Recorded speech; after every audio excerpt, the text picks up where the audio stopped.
All right, let's dive into a story that sounds like it's straight out of a movie, but I promise you, it is 100% real.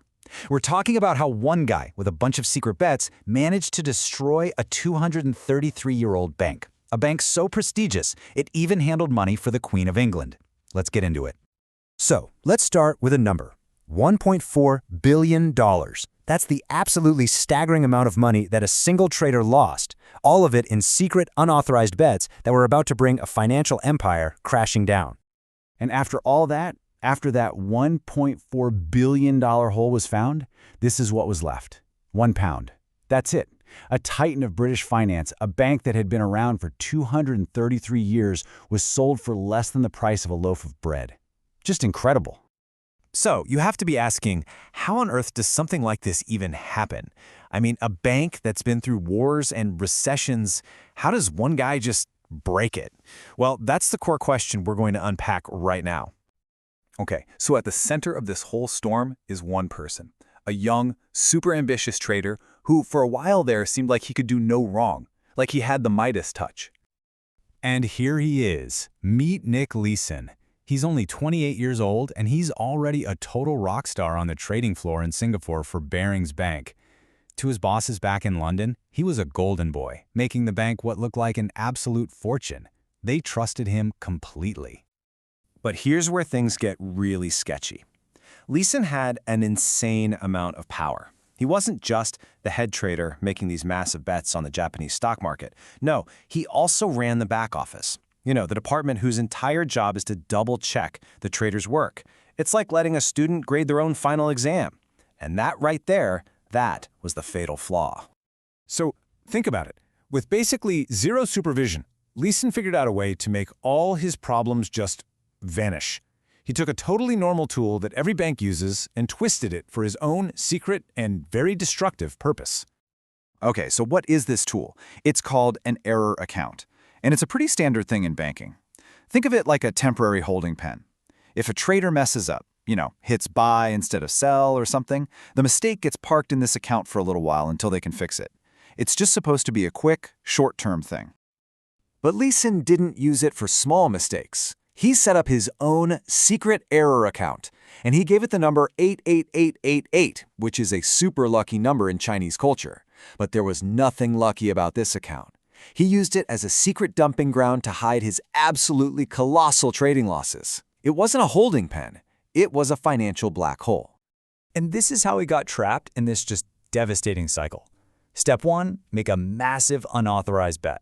Step 2, if the bet loses money, just sweep it under the rug into account 88888. Step 3, cook the books and tell London HQ that you're actually making a killing. And then, the most important step, Step 4, double down.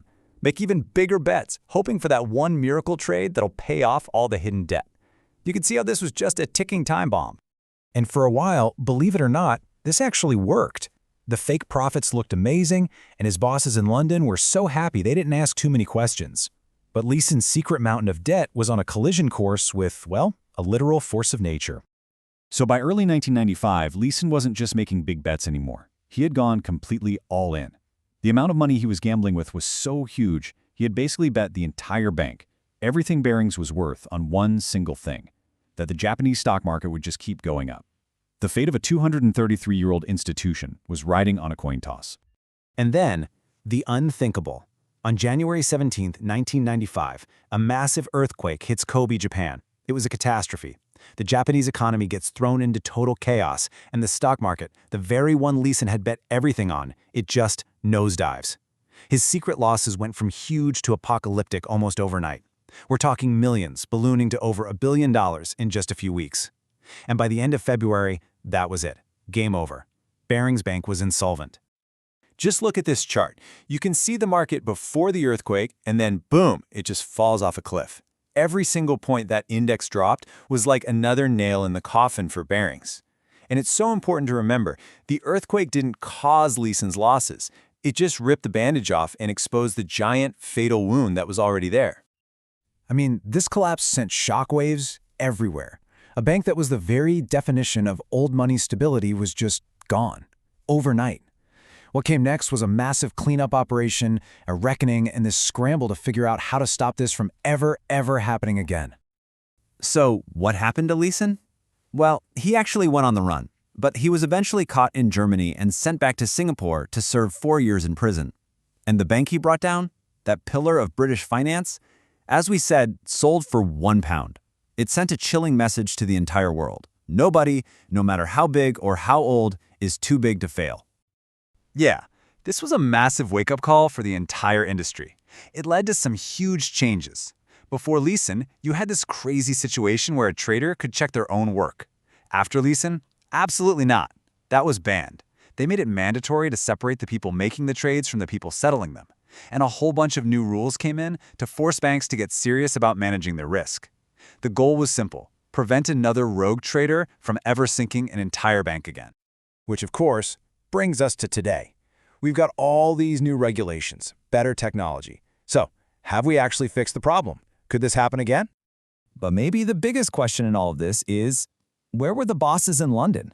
I mean, they were seeing these eye-popping, almost unbelievable profits roll in from Leeson's desk. Sources say there were warnings, but the money just looked too good. It makes you wonder, was Leeson just a one-off rogue trader? Or was he the product of a system that was perfectly happy to turn a blind eye as long as the checks kept clearing? At the end of the day, the story of Nick Leeson is a classic cautionary tale. It's about greed, it's about lies, and it's about a complete and catastrophic failure of oversight. Sure, you can put up new rules, build higher walls between departments, but you can't regulate away the temptation of massive profits. And that leaves us with a pretty chilling final thought. Are the banks of today really any safer? Or is the next Nick Leeson just out there waiting for a group of bosses who are a little too willing to believe in a magic money machine?